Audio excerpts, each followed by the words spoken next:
1946 मसीहा अक्टोबर 16 तारिख में पिता विजयानंद पट्टनायक और माँ ज्ञान पट्टनायक को कोलबंधन करती नवीन पट्टनायक। से दिन थिला ओडिशा पाई एक ऐतिहासिक दिन। से कुनी पिला ओडिशा को 2 दशंधि धरी निरविच्छन शासन करिब एकथा बोधवे निजे बापा केबे चिंता करिनथिले। बिजुंको अवसान परे से आजी अप्रतिद्वंदी शासक।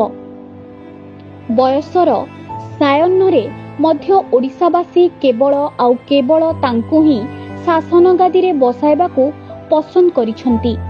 कटक आनंद भवन रे जन्मग्रहण करिथिबा नवीन पट्टनायक देश विदेशर सुनामधन्य शिक्षा अनुष्ठान रे पाठ पढ़िछंती। भाई प्रेम पट्टनायक जणे प्रतिष्ठित शिल्पपति एवं भौणी गीता मेहता मध्य जणे आंतर्जातिक ख्याति संपन्न नेता। दिल्ली विश्वविद्यालय रे कला रे स्नातक हासिल करिबा परे से लेखालेखी प्रति आग्रह प्रकाश करिथिले। तांको विषय रे जेते कहिले भी कम पड़ीजिब। परिवर्तन प्रतिटी स्वर रे थिले मध्य मुख्यमंत्री पदर अपरिवर्तनता काहींकि के जानी हृदयरु गुंजरित हेउछि। जीवनर आरंभरू आमे जेबे भी शुणिछे केवल गोटिए कथा ही आम मुख्यमंत्री नवीन पट्टनायक शुणिछे।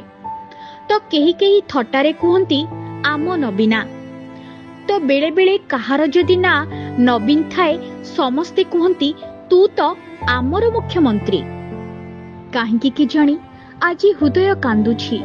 लागुछि केही निजर लोकंकु समस्ते हरै देइछंती। गोटिए दलर विजयर चर्चाठू अधिक जनकर पराजयर चर्चा। एथिरु जणा पड़ुछि लोकप्रियता प्रेम और आवेगर मापकाठी। जहाँकि जणे जीति जाइछि, हारिकी भी जणे जीति जाइछंती। से हेउछंती आम प्रिय मुख्यमंत्री। सतरे नवीन बाबू आपण महान।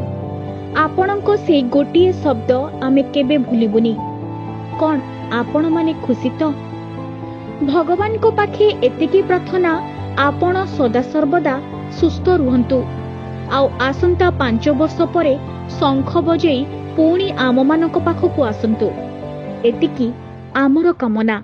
नुआ नुआ खबर जानिबा पई आम एलएनटीवी को लाइक शेयर और सब्सक्राइब करंतु। एलएनटीवी स्वर आपणंकर।